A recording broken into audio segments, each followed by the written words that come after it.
Good morning, and thank you for coming to our Precision Ag workshop here in Tifton. As you can see, we have a room full of people. By last count, we had over 140 people that have registered and come in today. So I'm very excited to be speaking to you today about precision irrigation, which I believe is the next big challenge for precision farming. My name is George Vellidis, and I'm a professor of crop and soil sciences at the University of Georgia. On my website, you can find a lot of the information I will be presenting today during this next 30 minutes. At the top right of the screen, you can see the URL to my website. Please visit it if you want more information. So why are we interested in precision irrigation today? Why is this the topic of my discussion? The reason I think it's important to discuss this is it's one of the least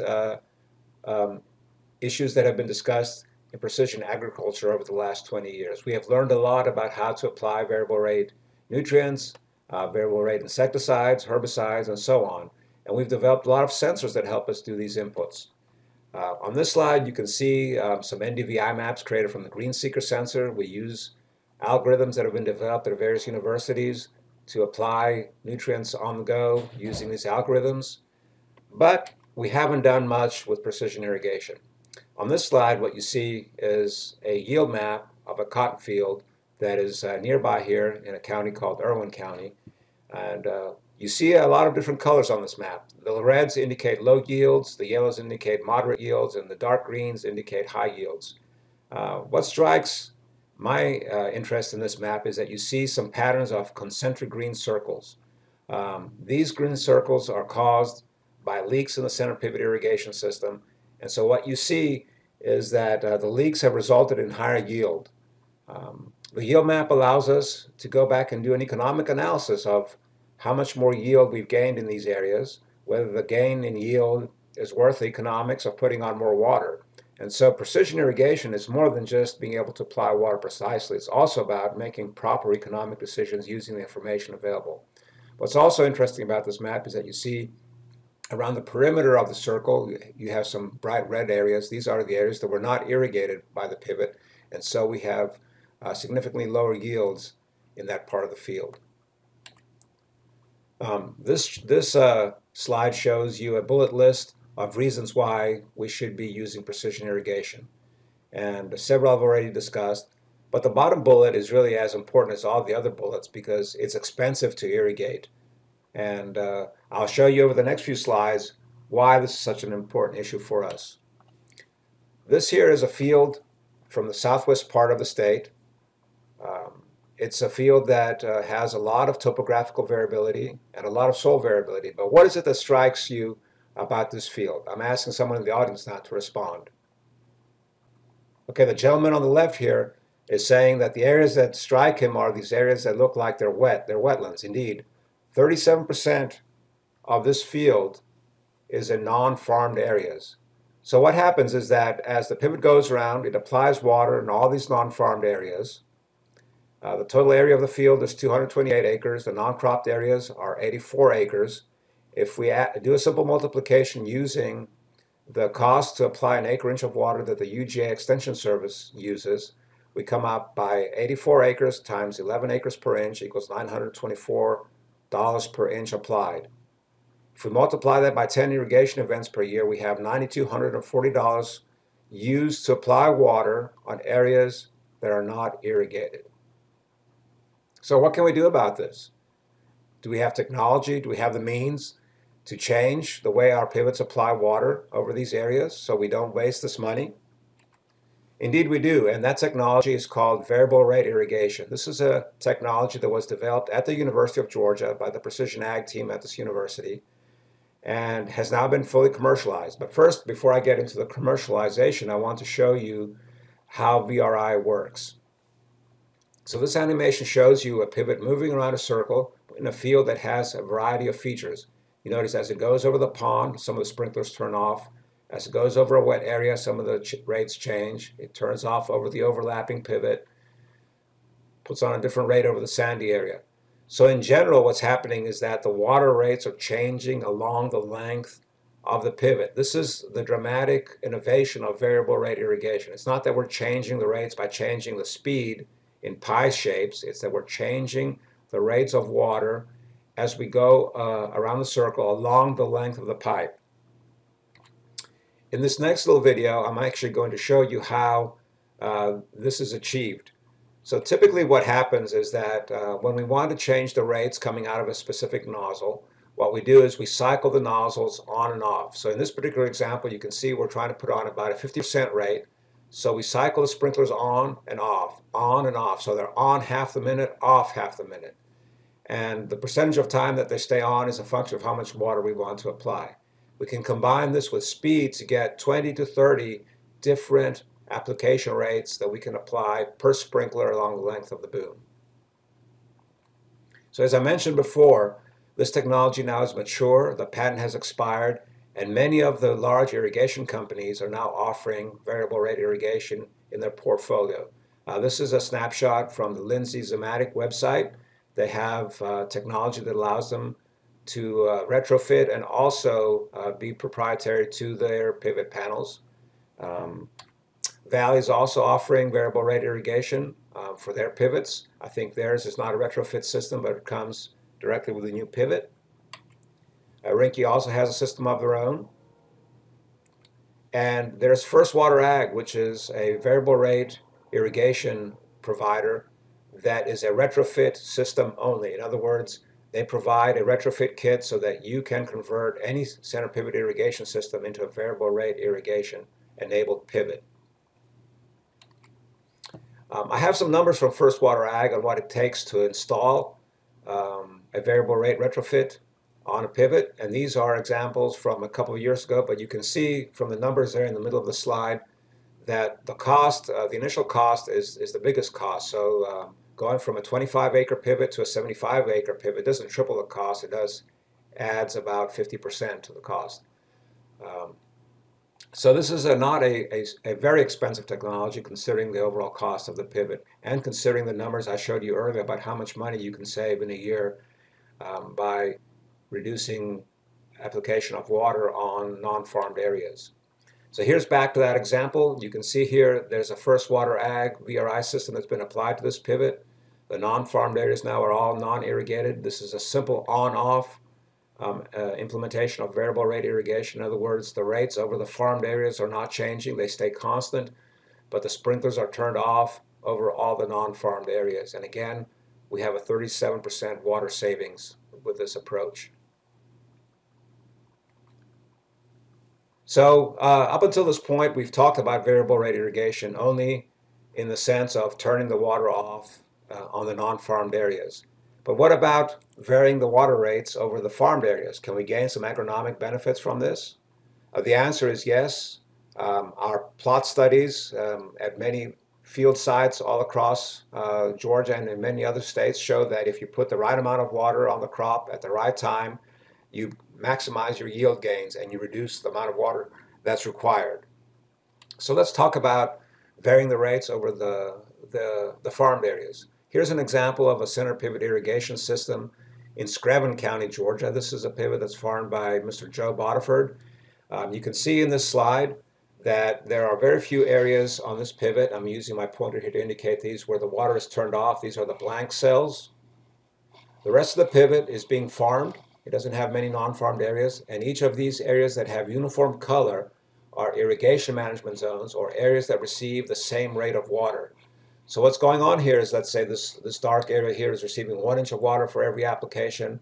This lighter blue area is receiving maybe ½ inch of water for every application. This area here may be receiving 3/4 of an inch, and this area may be receiving only 25% of the normal. Using this paradigm, Joe Botiford has been saving about 7.5% every time he irrigates. So this is just agronomic water savings, and Joe claims that his yield is much more uniform and his yields are higher as well. If you look at the brute numbers, he's saving about 1.5 million gallons per year by using variable rate irrigation. So how do we create these irrigation management zones? This is a task that's pretty complicated. We have the demonstrations this afternoon that will walk you through how to create irrigation management zones, and so please make sure you attend those demonstrations. But basically what we do is we collect different layers of information, and we also incorporate the knowledge that the farmer has of the farm, of the soils, of the crops, and the farmer decides how much water he or she wants to apply on each of these areas of the field. And the delineation is done in the software that belongs to the VRI controller. Again, up until this point, the agronomic VRI maps are static. In other words, they're created at the beginning of the year, and then they don't change again for the entire growing season. That is a great step forward compared to what we were doing before, but I think there's tremendous room for improvement by incorporating dynamic VRI. And by incorporating dynamic VRI, I mean by using soil moisture sensors that are installed in the fields inside the irrigation management zones to give information to the pivot controller about how much water needs to be applied to each zone based on the crop water needs at that particular time. So in this slide, what you see is another field in southwest Georgia that has been divided into irrigation management zones. The white lines indicate the boundaries of the different zones. The yellow push pins that are scattered throughout the field indicate the location of soil moisture sensors that we've installed in this field. So these soil moisture sensors now are able to collect data continuously from the soil and give us an update on what's going on in the field. And so we can change the prescription map and adjust the amount of water we want to apply to each irrigation management zone based on the information coming from these sensors. Over the next few slides, I'm going to describe to you the sensors themselves that we're using in this particular application, and also describe to you how the information is being converted into prescription maps for these irrigation management zones. The sensors I'm going to describe to you belong to a system that the University of Georgia is developing. My research team is developing these sensors. But that doesn't exclude commercially available sensors from doing the same kind of job as I'm describing here. So there are many commercially available sensors that perhaps could do this very same task. The sensors I'm going to describe were specifically designed to work in conjunction with variable rate irrigation. So they have some specific characteristics that make them more amenable to high density populations. So let's start with a description of the sensors. As you can see on the left side of the slide, what we've done is we've incorporated 3 watermark soil moisture sensors into a probe so that they can be easily installed, and they can be installed at the desired depths. In this particular case, they're installed at 8, 16, and 24 inches below the soil surface. The soil moisture probe is connected by cables to an electronics package that's inside this PVC container, and then this PVC container transmits the data wirelessly with an antenna back to a base station. Over on the right-hand side of the slide, you can see what this soil moisture sensor node looks like when it's installed in a field. This was early spring of 2013. Here are the corn plants that are still pretty young. Here's the same field a few weeks later when the corn is significantly taller. You can see, again, here's the probe installed in the root zone. So it's in the row, and you can see that the crop's roots are growing down and through the soil profile around the soil moisture sensing nodes. Here's the electronics package. And here's one of our innovations here that makes this a very flexible and useful package to use in the field. This is a CB antenna type spring to which our antenna is attached. And this allows our antenna to be very flexible and allows field vehicles to pass right over our node in the field. When you contrast our design to the designs of other commercially available systems, you see that our system is a little more flexible. It allows vehicles to pass over the node as opposed to having to drive around it as vehicles have to do for other soil moisture sensing systems. I'm going to show you a short video clip that demonstrates how a small sprayer can pass right over one of our nodes. So here's a tractor with a very small sprayer driving by and passing right over the node. You can see how the antenna flexes down and then flexes right back up.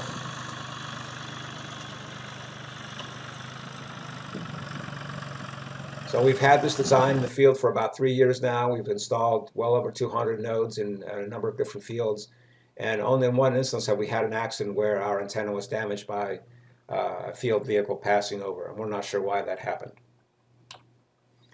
Let me tell you a little bit about how the data are transmitted now from one location to another. So in this graph, you see that we're using a concept called mesh networks to transmit our data. At each one of our sensor nodes, our electronics package contains a little radio that is able to form a mesh network. So in other words, what you see happening here is that the data are transmitted from one node to another, and they form this daisy chain or a network between themselves, which allows them to transmit data from one point to the other without having to go directly from the furthest point to the gateway. This allows us to have very low power radios, which are very energy efficient.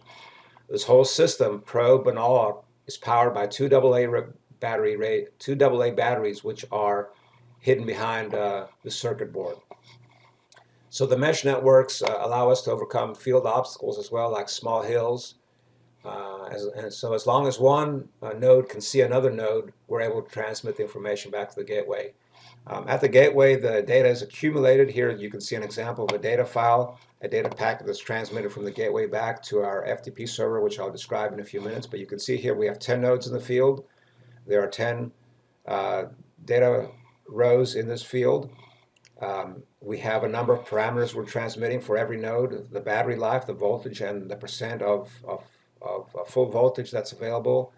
The soil water tension, which is a measure of soil moisture at 3 depths, and also 3 temperatures on the circuit board. Once the data get to the gateway station, they're transmitted by a cell modem to our FTP server.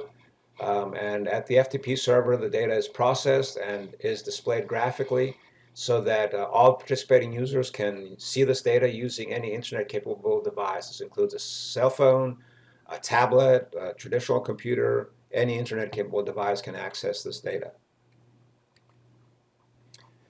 Over the next few slides, I want to demonstrate to you some data from one of our field sites.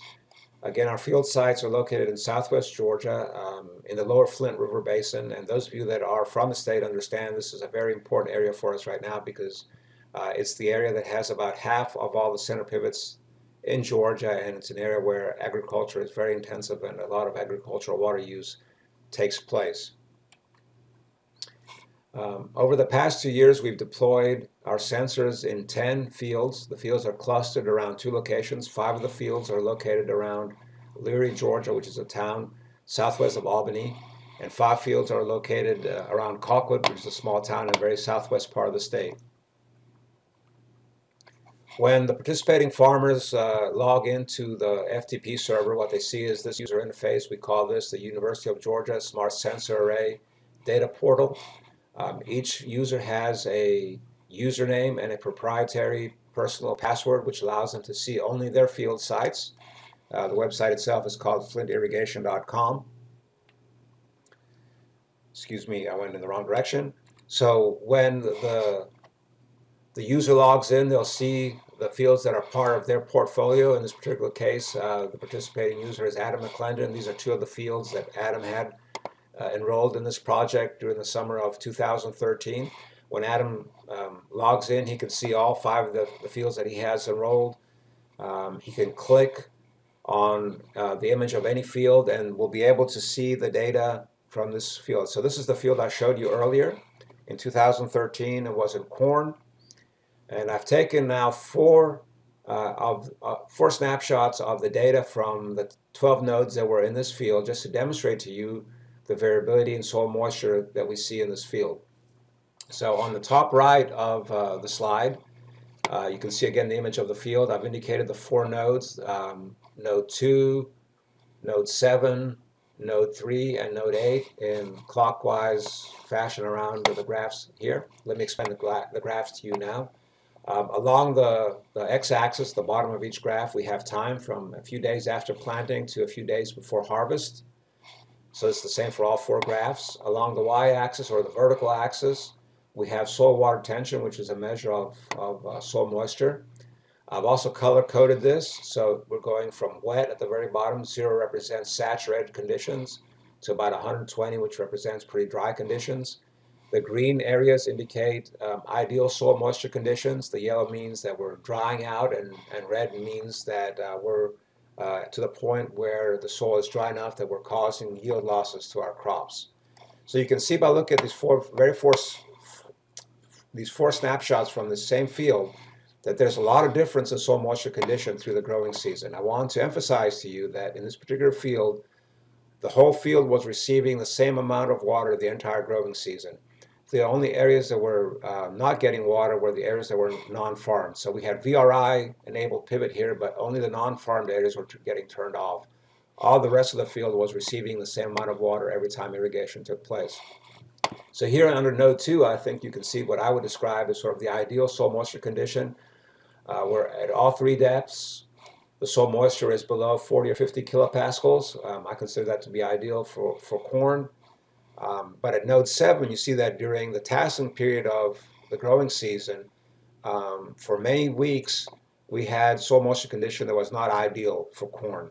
And so it's very possible that we had some yield loss here, especially during the periods where the shallowest part of the soil profile dried out quite a bit. Then we jump to node 3. We can see this was also dry, but not as dry as node 7.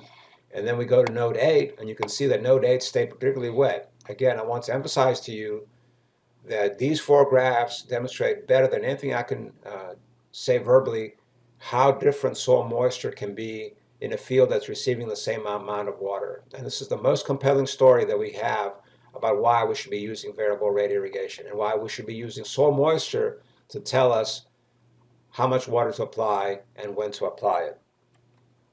So the next phase, and this is what we'll be doing during 2014, is that we will be using a more integrated approach to allow the participating farmers to understand exactly what's going on in their fields.